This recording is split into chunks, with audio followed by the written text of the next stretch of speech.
สบายดีทุกท่านข้าพเจ้าทกไซปิศาจเป็นเมืองลาวอยู่ที่เมืองคุนหมิงหลังจากกลับประเทศต้าหลีเจียงแล้วก็มาเที่ยวในเมืองกันครับโอ้โหตอนนี้เวลาอยู่ที่นี่นี่5:30ครับ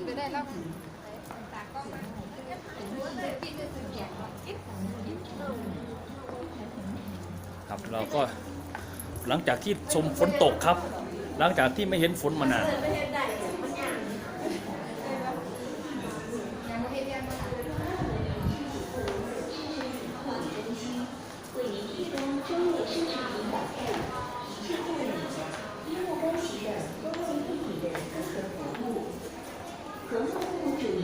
หล่อจังเลยนะ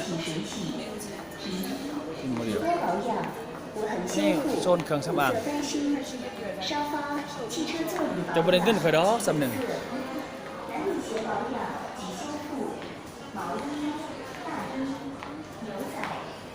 น้ำหอมต้องเดินไปนี่ปะเนี่ยอ๋ออันนี้มันขึ้นลิฟต์เลยจิแล้วเราไม่จำเป็นต้องขึ้นลิฟต์ก็ได้แล้วมันมีทางออกป่ะ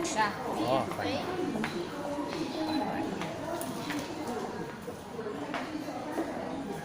อ๋อเดินมานี่เนี่ย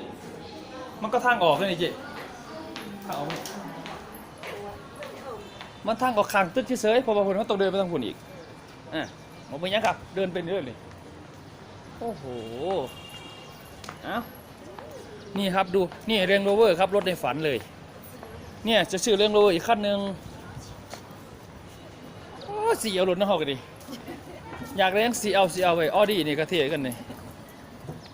เรนโรเวอร์แต่เอารุ่นเล็กกับรุ่นใหญ่โอเคบ่สวยนี่รถนี่เนี่ย BM เนี่ยก็จะเอาอีกคันหนึ่ง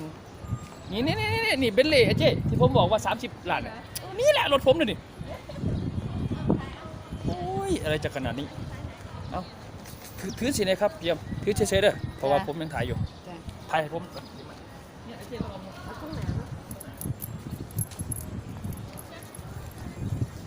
อาจะใส่รถจากห้องหนังโอ้โหเนี่ยรถผมตัวเป็นจังสี่บ่ได้ได้ครับเขาบ่ได้จังสี่บ้านนอกขั้นก้นได้บ่ได้เด้เนาะมันต้องอย่าได้หยังเบาเอารถครับสิหยังมากมายโอ้สาวจีนบ่ได้เงินเขาดอกทางนี้มันต้องขึ้นตรงนี้ไปเดินกันโอ้โหฝนตกผมได้วิดีโอไลฟ์ขนาดลง YouTube เขาไปเนี่ยอีกสักพักนึงนี่พิมพ์ใน YouTube พิมพ์แต่ซื้อผมเขาเต็มหมดเลย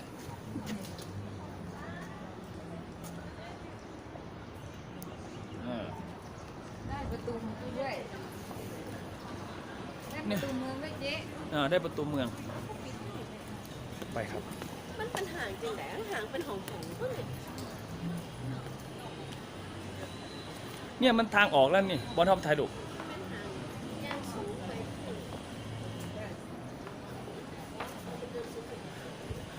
อันนี้ตู้ ATM บัตรเขาครับ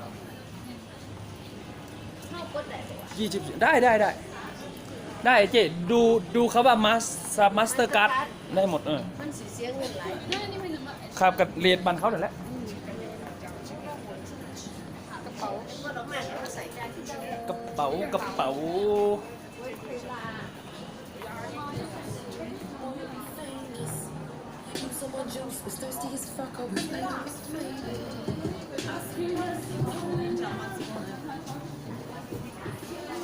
ดูบรรยากาศรอบๆเมืองครับ